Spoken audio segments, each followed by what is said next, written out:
All right, we're talking to Chris Outlaw, one of the longtime Chesterbrook coaches, as well as a very long-time swimmer. Chris, I want to ask about this season, but first, when did you first start swimming for Chesterbrook, and how did you end up here at this pool and on the swim team? So it's a funny story, actually.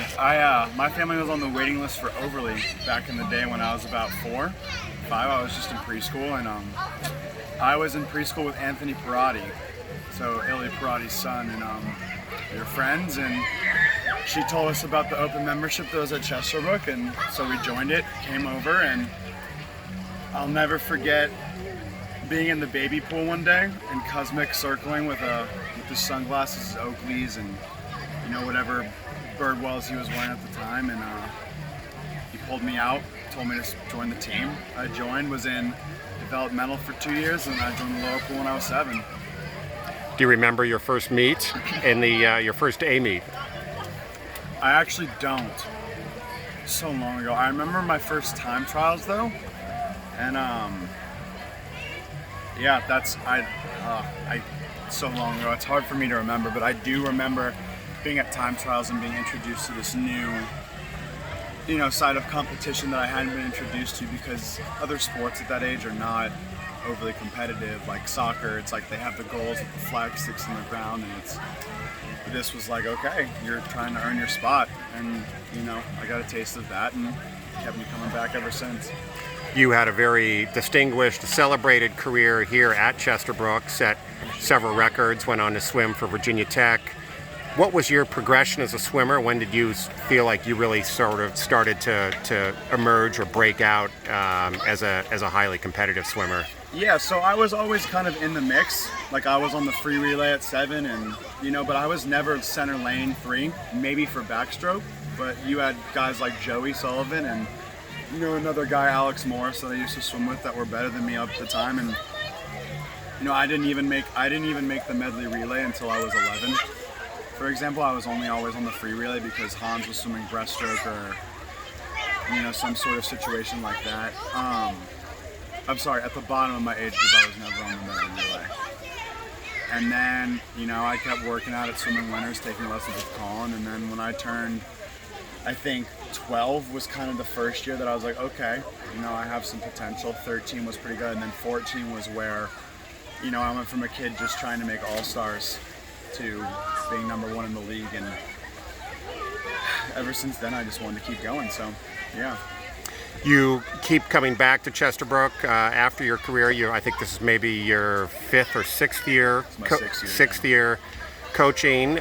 Tell us a little bit about this season in particular, and then we can talk a little bit more about the coaching experience. What made this season special or different?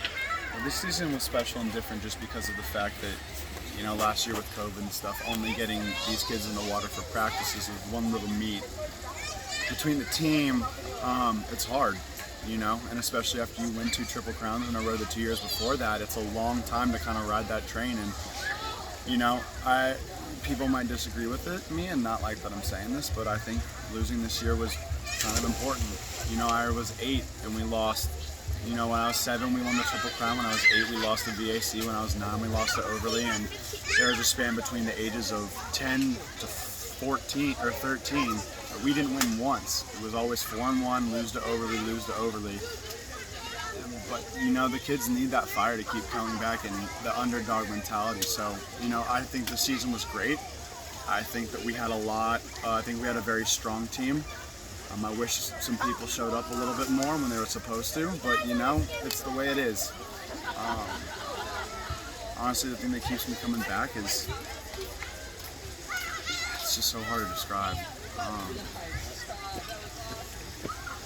Just the feeling that I got and the success that this place kind of instituted for me. The roots was the reason for my success in college and now, and I just have an appreciation for it. I come back every year to remind myself why I do what I do and why I do what I like to do. And yeah, that's pretty much it.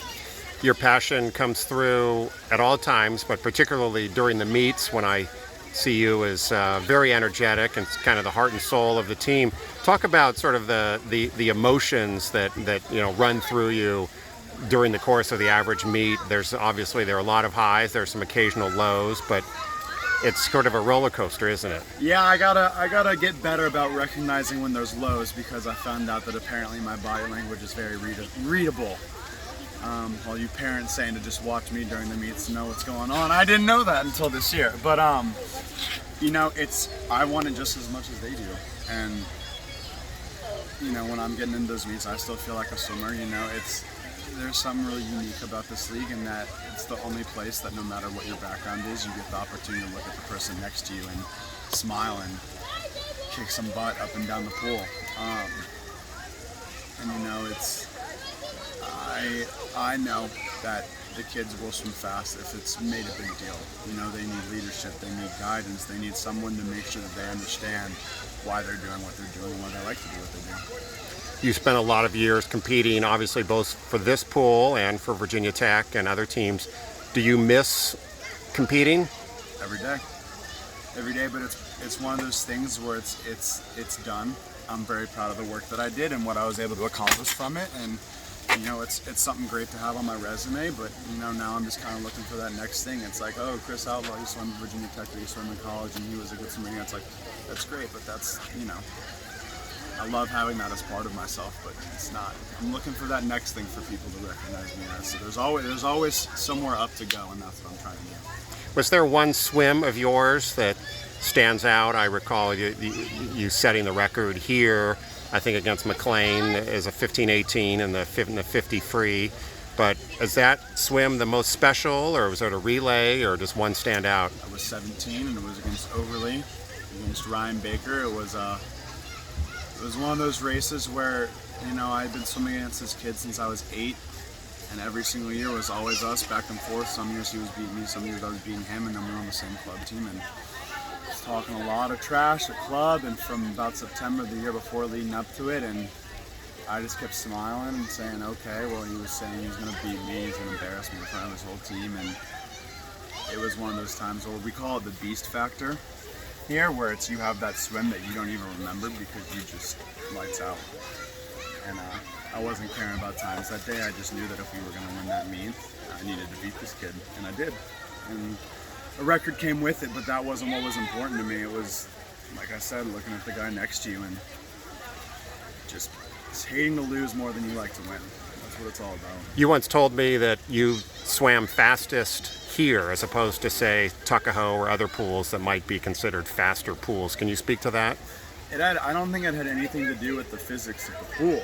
Water is water. You got to pull it. I hate the slow pool, fast pool success. I actually broke the record first at Tuckahoe 2 weeks prior, but there wasn't really a race involved with that. I was just chasing a record, whereas it's like here, home meet, division championship, the energy that's here. It's literally a perfect storm and a perfect mentality where I have two options to say I can either choke and let the nerves get to me, or I can take advantage of everything I have around me and just get after it. And I wanted to win that race so bad. And I just, went out to do it, and it got done. Yeah. You are now, the season is almost over. What's going to be keeping you busy over the fall and the winter and the spring? I've recently, over the last year, found a passion for real estate, so I'll be working in that on top of working on myself and fitness. And I've gotten very, very much into lifting, and not say bodybuilding, but just exercise in general since I swam in college. And I'll be doing a lot of stuff on myself, working on myself, and I'll be coaching a little bit on the side. Maybe help some of our kids, our 9 to 12-year-olds at York, and still be involved. But yeah, just figuring out what the next move is going to be. Well, Chris Outlaw, Chesterbrook is extremely grateful for everything that you have contributed, both as a coach and a swimmer and as a role model. So thank you, and thank you for talking to the Tiger Shark Times. Of course, yeah.